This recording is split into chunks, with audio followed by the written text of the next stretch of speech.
पंडितों की एक टोली अमरनाथ यात्रा पर जा रही थी। वे सोच रहे थे, क्या ये उनकी आखिरी अमरनाथ यात्रा है? क्या वे दोबारा यहाँ आ सकेंगे? नहीं। इतना सोचते ही उनके मन दुख और भय से भर गए। आखिर क्यों दुखी थे ये ब्राह्मण?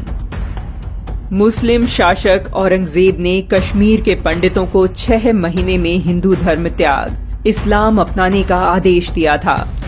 कोई रास्ता ना देख वे अमरनाथ यात्रा पर निकल पड़े। मार्ग में पहलगाम में ठहरना निश्चित हुआ। कुछ ही देर में वहां एक और टोली आ पहुंची। ब्राह्मण मुखिया कृपाराम ने उन साधारण लोगों में एक असाधारणता देखी। उनकी आंखों में डर का नामो निशान नहीं था। मालूम किया तो पता लगा कि यह उनके गुरु तेग बहादुर के कारण था।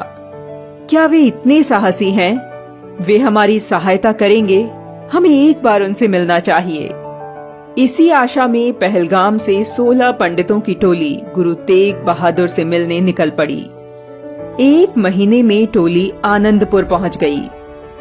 कृपाराम ने गुरु साहिब को समस्या बताई। गुरु तेग बहादुर ने कहा, आप सभी थक गए होंगे, जाइए आराम कीजिए, कल सुबह भेंट करेंगे। सभी पंडित आराम करने चले गए, जबकि गुरु गहन चिंतन में डूब गए। पास बैठे बेटे ने पूछा, इनकी समस्या का समाधान क्या है? गुरु ने कहा, यदि कोई पवित्र व्यक्ति अपना बलिदान दे तो इन पंडितों को बचाया जा सकता है।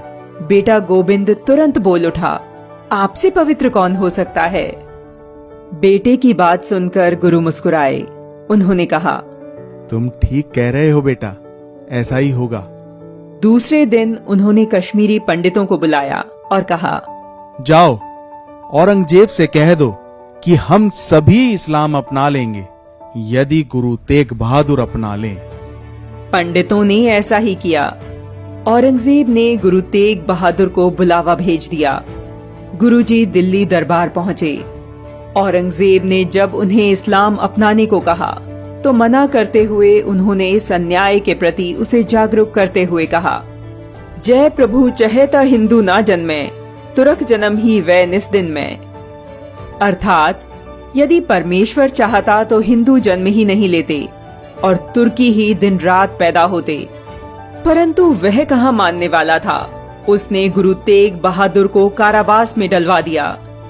उन्हें कठोर यातनाएं दी जाने लगी। उनके साथी भाई मतीदास को बीच से चीर डाला गया। उनके शिष्यों को बंदी बनाकर उनके सामने ही जीवित जला डाला। किंतु गुरु संकल्प से न डिगे। गुरु के संकल्प से चिढ़कर औरंगजेब ने गुरु तेग बहादुर के कत्ल का आदेश दे दिया। दिल्ली के चांदनी चौक में गुरु तेग बहादुर ने तिलक जनेऊ की रक्षा के लिए अपना बलिदान दिया। दिल्ली का शीशगंज गुरुद्वारा वही स्थान है जहां उन्होंने बलिदान दिया। बलिदान के बाद उनके शिष्य सिर और धड़ को सुरक्षित निकाल ले गए। जहां उनके धड़ का अंतिम संस्कार किया गया, वहां आज श्री गुरुद्वारा रकाबगंज साहिब है, जबकि जहां सिर का अंतिम संस्कार हुआ, वहां श्री गुरुद्वारा आनंदपुर साहिब है। हिंदू धर्म के लिए अनन्य निष्ठा और समर्पण रखने वाले गुरु तेग बहादुर के बलिदान दिवस पर शत शत नमन।